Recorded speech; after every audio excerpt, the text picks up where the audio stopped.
আসসালামু আলাইকুম ওয়া রাহমাতুল্লাহি ওয়া বারাকাতুহু। সম্মানিত দর্শক শ্রোতা ভাই এবং বোনেরা, আমাদের ত্রয়োদশ জাতীয় সংসদ নির্বাচন আগামী ফেব্রুয়ারি মাসের 5, 8 বা 12 এরকম তারিখে অনুষ্ঠিত হবে বলে কথা শোনা যাচ্ছে। তবে 8 তারিখে হওয়ার সম্ভাবনা নাকি বেশি, এবং এর একদিন নির্বাচনের দিন এবং নির্বাচনের পরের দিন সরকার ছুটি ঘোষণা করেছেন। তাহলে জনগণ, চাকরিজীবী এবং ঢাকায় অবস্থানরত জনগণ ছুটি পাবে 4 দিন, শুক্রবার, শনিবার, রবিবার, সোমবার। ইজিলি তারা তাদের গ্রামে যেখানে ভোটার লিস্টে নাম আছে সেখানে গিয়ে ভোট দিয়ে আরামসে ঢাকায় এসে আবার পরের দিন মঙ্গলবার দিন অফিসে উপস্থিত হতে পারবে।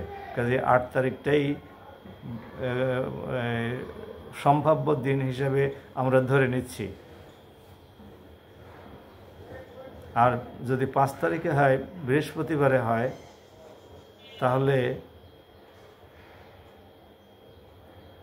তাহলে শুক্রবার এবং শনিবার ছুটি পাবে।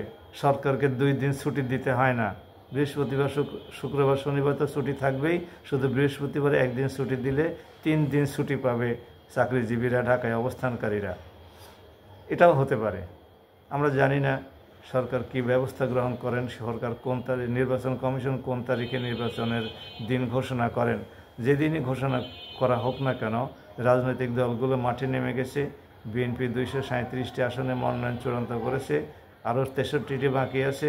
এই 63টিতে মনোনয়ন দিলে বিএনপিতে কি প্রতিক্রিয়া হবে সেটা আমরা যখন দেওয়া হবে তারপরে বুঝব।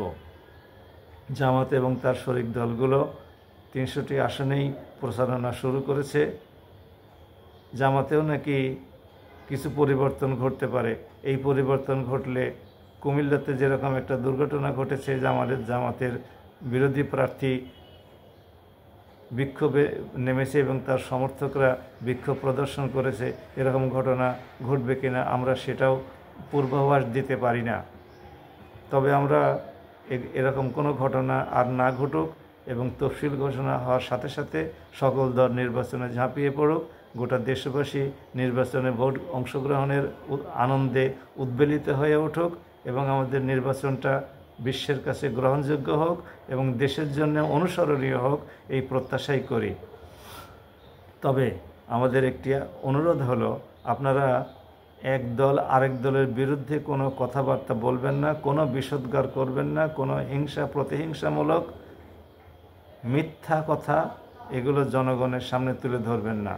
বরং আপনি নির্বাচিত হলে আপনার এলাকার উন্নয়নে কিভাবে অবদান রাখবেন, কি কৌশল অবলম্বন করবেন, কি পরিকল্পনা আপনি করে রেখেছেন সেটা জনগণের সামনে তুলে ধরুন এবং জনগণকে কনভিন্স করার চেষ্টা করুন।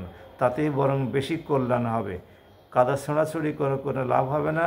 অন্য দলও যদি আপনাদের বিরুদ্ধে কাদা ছোঁড়াছুড়ি করে, আপনাদের দল মারাত্মক বিপর্যয়ে পড়বে।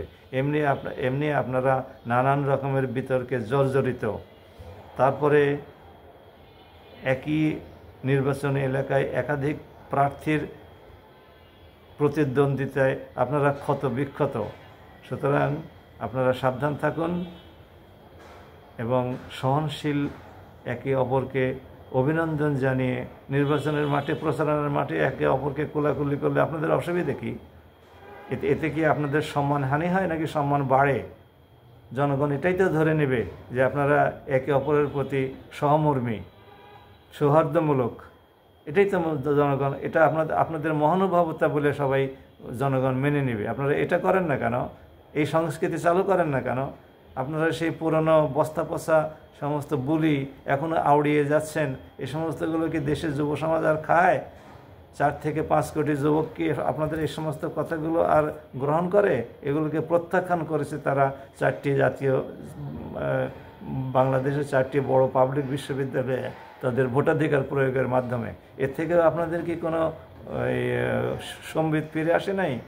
আমরা আশা করি এগুলো আপনারা বিবেচনায় রেখেই প্রচার কাজে অংশগ্রহণ করবেন।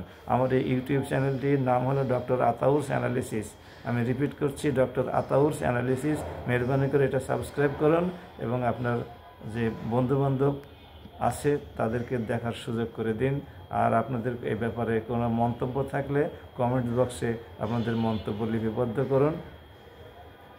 আর যদি আমি কোনো ভুল বলে থাকি তাহলে আমাকে আপনারা পরামর্শ দিন, এটাই আমার প্রত্যাশা। আসসালামু আলাইকুম ওয়া রাহমাতুল্লাহ।